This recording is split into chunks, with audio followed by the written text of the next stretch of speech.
হলদিয়ার সুতাহাটায় মর্মান্তিক পথ দুর্ঘটনা। বাস ও মোটরবাইকের সংঘর্ষে মৃত 4, আহত বেশ কয়েকজন। সুতাহাটার ঘোষের মোড়ের কাছে বাস ও মোটরবাইকের মুখোমুখি সংঘর্ষ হয়। হলদিয়া টাউনশিপ থেকে কুকড়াহাটিগামী বাসের সঙ্গে বাইকের সংঘর্ষ। বাজেট অধিবেশনে যোগ দিতে যাওয়ার আগে দিল্লিতে অভিষেক বন্দ্যোপাধ্যায় অমিত শাহর এই আক্রমণের জবাব দিয়ে কি বলবেন কলকাতা বিমানবন্দরে দাঁড়িয়ে দেখুন। যাকে পাশে বসিয়ে বলছে সেই তো সব থেকে বড় দুর্নীতিগ্রস্ত। যাই হোক, এগুলো প্রতি মাসে উনি একবার করে আসছেন এখন, যেহেতু নির্বাচন সামনে রয়েছে।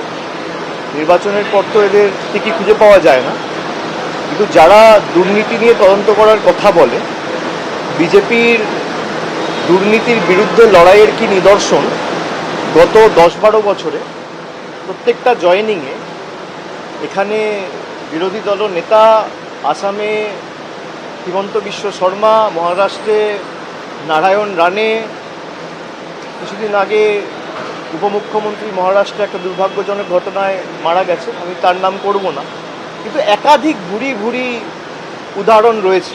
যারা এই কথাগুলো বলছে তারা লোক হাসানোর জন্য এসব কথা বলছে।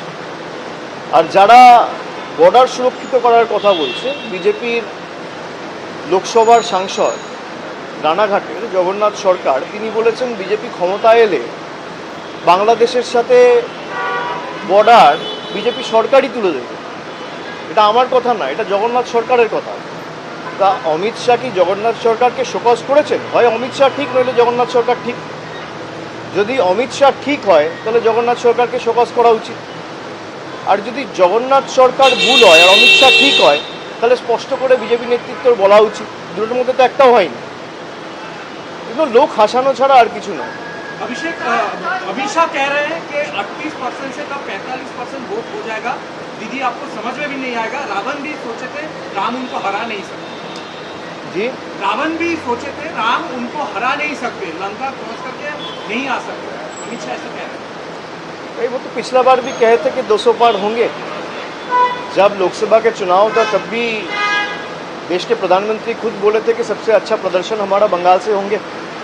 उसके बाद आपने देखा बहुत सारे एग्जिट पोल्स में भी बंगाल में 42 सीट्स में 30 सीट 32 सीट बीजेपी को दिया गया था।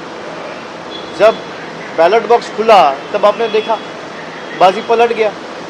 तो वो प्रेडिक्शन करेंगे, ये केडर को मोटिवेट करने के लिए एक उनका तरीका है, एक प्रयास है, वो करे, उसमें कोई दिक्कत नहीं है। लेकिन मैंने जो बोला है कि आप कुछ भी कर लो, बंगाल में तृणमूल को आप वीक नहीं कर पाओगे, क्योंकि आपने 5 साल 7 साल 10 साल में आप हर बार आते हो, हम लोग जा रहे हैं रिपोर्ट कार्ड लेके। आपका रिपोर्ट कार्ड आप बताइए ना, बंगाल के लिए आपने क्या किया। भाई अगर देश का गृह मंत्री आता है या देश का प्रधानमंत्री आता है, बंगाल के लोग तो खास करके जो बंगाल में रहते हैं वो तो यही चाहेंगे कि हमारे लिए क्या किया उसके रिपोर्ट कार्ड बताएं। भाई आपने कितना लोगों को घर दिया, कितना लोगों को रास्ता दिया, कितना लोगों को पानी दिया, कितना गांव में रास्ता बनाया, कितना पानी का प्रोजेक्ट में जल जीवन मिशन में आपका जो पैसा है वो आपने कितना छोड़ा, वो सब लेके तो कोई बात नहीं है, खाली घुसपैठ। भाई घुसपैठ का नमूना क्या है? अमर्त्य सेन। घुसपैठ का नमूना है झूलन गोस्वामी। घुसपैठ का नमूना है मोहम्मद शामी, दीपक अधिकारी।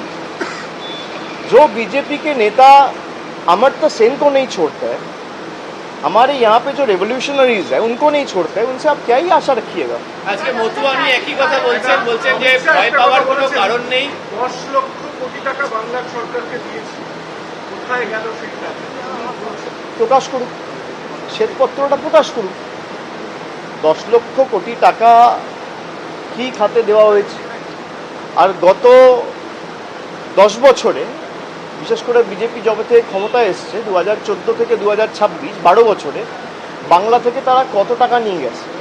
আমি 7 বছরের একটা পরিসংখ্যান আপনাদের দিয়েছি, সেখানে আমি মানে অর্থবর্ষ ভেঙে ভেঙে, ফিনান্সিয়াল ইয়ার ধরে ধরে আপনাদের বলেছি যে গত 7 বছরে বিজেপি বাংলার মাটি থেকে ডাইরেক্ট এবং ইনডাইরেক্ট ট্যাক্সের মাধ্যমে, ইনকাম ট্যাক্স জিএসটির মাধ্যমে আমাদের বাংলা থেকে খালি 6.5 লক্ষ কোটি টাকা নিয়ে গেছে। আমি তো তথ্য পরিসংখ্যান সামনে রেখেছি। আপনি কোথায় কত টাকা দিয়েছেন আর 2021 নির্বাচনে আপনি হারার পর বাংলার কটা লোককে বাড়ি দিয়েছেন, কটা গ্রামীণ রাস্তা করেছেন, আর কটা 100 দিনের জব কার্ড হোল্ডারের ডাইরেক্ট ব্যাঙ্ক অ্যাকাউন্ট করে আপনি ব্যাঙ্ক অ্যাকাউন্ট ট্রান্সফার করে তাদের অ্যাকাউন্টে টাকা পৌঁছেছেন। আপনি শ্বেতপত্রটা প্রকাশ করুন। 10 লক্ষ কোটি না, আমি বলছি 5 বছরে এই 3-4টে কাজ যেটা বললাম, 10 পয়সার হিসাব বিজেপি দিন। তারা 10 লক্ষ কোটি টাকা বলছে, তো আমি 10 পয়সার হিসাব চাইছি যে 21 থেকে 26 আপনি কটা 100 দিনের জব কার্ড হোল্ডারকে, যারা আবাস যোজনার প্রকৃত প্রাপক, অ্যাকচুয়াল বেনিফিশিয়ারি, যাদের আবাস প্লাস তালিকায় নাম ছিল, কজনকে ক পয়সা দিয়েছেন? 60% টাকা দেওয়ার কথা কেন্দ্র। আপনি গ্রামীণ রাস্তায় ক পয়সা দিয়েছেন গত 4-5 বছরে? আপনি আবাসে কত টাকা দিয়েছেন গত 4-5 বছরে? তালিকা প্রকাশ করুন না। মানুষের জলের টাকা এরা আটকে রাখে। জল জীবন মিশনে প্রায় 2525 কোটি টাকা এই বছরে আটকে রেখেছে, জল দেয় না। এসআইআর নিয়ে যতই বিরোধ দেখান, এসআইআর হবে, নিয়ম মেনেই হবে, এবং মতুয়া নিয়ে আপনারা ভয় দেখানোর চেষ্টা করছেন। তাদের ভয় পাওয়ার কোনো কারণ নেই। একই রেফারেন্সে দুটো কথা উনি উল্লেখ করছেন। আরে ওদের নেতারাই তো বলেছে মতুয়া ভাইদের যদি নাম বাদ দেয় বাদ দেবে। তৃণমূলকে আক্রমণ না করে বিজেপি আগে ডিসিপ্লিনারি অ্যাকশন, যে বিজেপির সাংসদরা মতুয়ার বিরুদ্ধে কথা বলে, মতুয়াকে ভয় দেখাচ্ছে কে? শান্তনু ঠাকুর, অসীম সরকার। বাংলায় কে বলেছিল এসআইআর ঘোষণা হওয়ার আগে যে 1 কোটি লোকের নাম বাদ যাবে? তা মানুষকে ভয় দেখাচ্ছে কে? তৃণমূল তো বলেনি। বিজেপির নেতারাই তো বলেছে 1 কোটি লোকের নাম বাদ যাবে।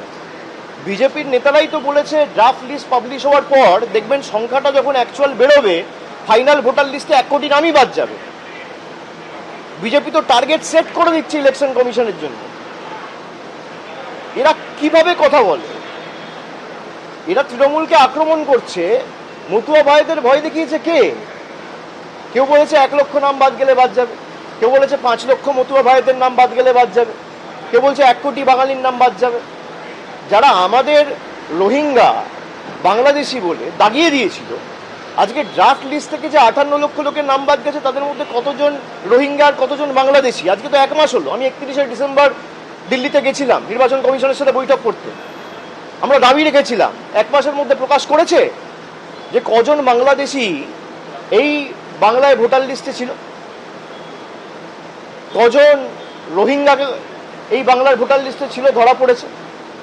তালিকা কে প্রকাশ করবে? জায়গায় জায়গায় বাঙালিদের বাংলাদেশি বলে দাগিয়ে দিয়ে আমাদের ভাষা, আমাদের সংস্কৃতি, আমাদের কৃষ্টিকে অপমানিত করা, আমাদের ভাষাকে অস্বীকার করা, আমাদের মনীষীদের অপমান করা, এ তো বিজেপি করেছে। আপনি তৃণমূলের সাথে লড়ছেন। আপনি আমাকে গালাগালি দিন, মমতা বন্দ্যোপাধ্যায়কে গালাগালি দিন, তৃণমূলের যে কোনো লোককে দিন, আপনি বাংলার 10 কোটি মানুষকে লাইনে দাঁড় করিয়ে দিচ্ছেন তৃণমূলের সাথে লড়তে না পেরে, জোর জবরদস্তি। সেই লজিক্যাল ডিসক্রিপেন্সির লিস্ট তো আলটিমেটলি সুপ্রিম কোর্টের হস্তক্ষেপের কারণে আপনাকে প্রকাশ করতে হলো। এখনো অনেক জায়গায় লিস্ট টাঙানো হয়নি। লিস্ট টাঙানোর দায়িত্ব ইলেকশন কমিশনের।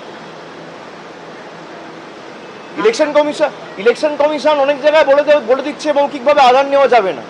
আরে যারা লজিক্যাল ডিসক্রিপেন্সির কেসে ডাকছেন তারা তো ম্যাপড, তাদের নাগরিকত্ব নিয়ে তো কোনো প্রশ্ন নেই। তাহলে আধারটাকে তো আপনাকে আইডেন্টিটি প্রুফ হিসেবে গণ্য করতে হবে, মান্যতা দিতে হবে।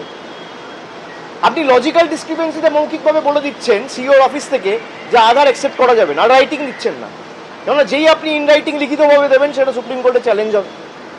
আমরা তো এটাই প্রথম দিন থেকে বলে আসছি। যারা এসআইআর করে মানুষকে ভীত সন্ত্রস্ত, ভয় দেখাতে চেয়েছিল, তারা আজকে বুঝতে পারছে যে এসআইআর করতে গিয়ে তাদের পায়ের তলার যেটুকু মাটি ছিল সেটুকু ছড়ে গেছে। বিজেপির যে ভোট শতাংশ ছিল, আগামী দিন দেখবেন কি অবস্থা হয়। এবিপি আনন্দ, এগিয়ে থাকে, এগিয়ে রাখে।